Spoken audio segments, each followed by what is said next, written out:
Marami nagtatanong sa akin, ano bang negosyo yung pwede kong simulan ngayong taon na to? Para sa akin, ang isa sa pinakamagandang negosyo na pwede mong simulan ngayong taon na to is mag-online travel and tours business ka. Bakit? Kasi hindi mo kailangan ng malaking kapital. Hindi mo kailangan magtayo muna ng pwesto, hindi mo kailangan mag-rent o kumuha ng maraming tao. Yung cellphone mo lang, pwede ka na magsimula ng online travel business. Ang kailangan mo lang ay maghanap ka ng legit partner na pwedeng sumuporta sa travel business na gusto mong simulan. Ang kagandahan nito, malaki ang earning potential na pwede mong kitain. At ang good news dyan, global ang market reach mo. Hello guys! Nandito nga pala tayo ngayon sa Global Pinoy Travel, no? Para ma-support natin yung travel business na gusto mong simulan. Ma'am Arlene, ano bang mga services ang ino-offer ng travel and tours sa mga online travel agency? Our services includes airline ticketing, hotel accommodation, travel and tours package, local and international, visa assistance. Not only that, nag-offer pa sila ng mga add-on services para lalo nilang ma-fuel ang kanilang mga sub-agents to operate a travel business. Because naglagay pa sila ng e-load, bills payment, remittance, and insurance. So, grabe mga kaibigan.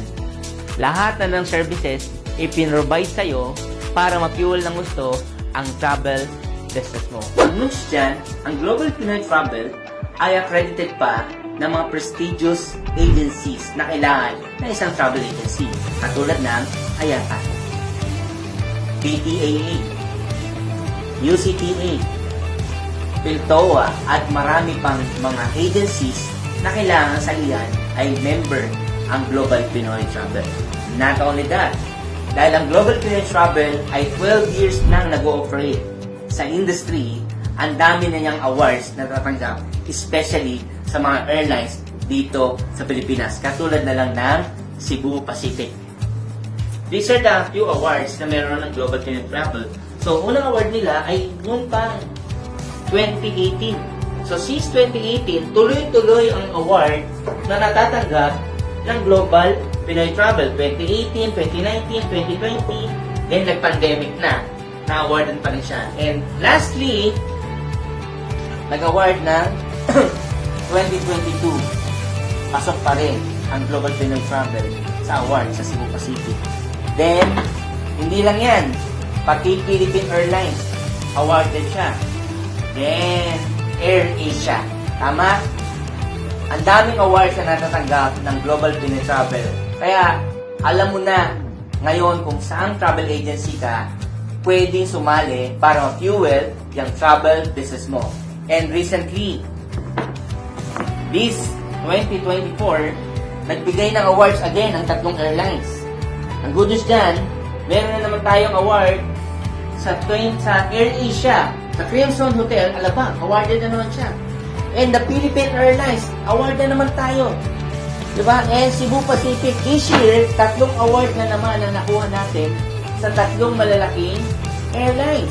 Kaya, kaibigan, kung magsisimula ka ng travel business, siguraduhin mo, yung sasalihan mo, ay yung siguradong may bibigay ang mga travel requirements na kailangan mo para mapatakbo mo ang iyong travel business. Kaya mga kaibigan, sa lahat na nangangarap dyan na magsimula ng business, again, travel and tours ang isa sa pinaka-hotcake na business na pwede mong simulan para kumita ng maganda at makuha mo ang mga pangarap mo. Kaya doon sa mga interesado dyan, kunin nyo lang yung contact details ng Global Pinoy Travel and kausapin mo sila para ma-accredit ka na nila na maging sub-agent ng kanilang travel business. Okay? Bye-bye!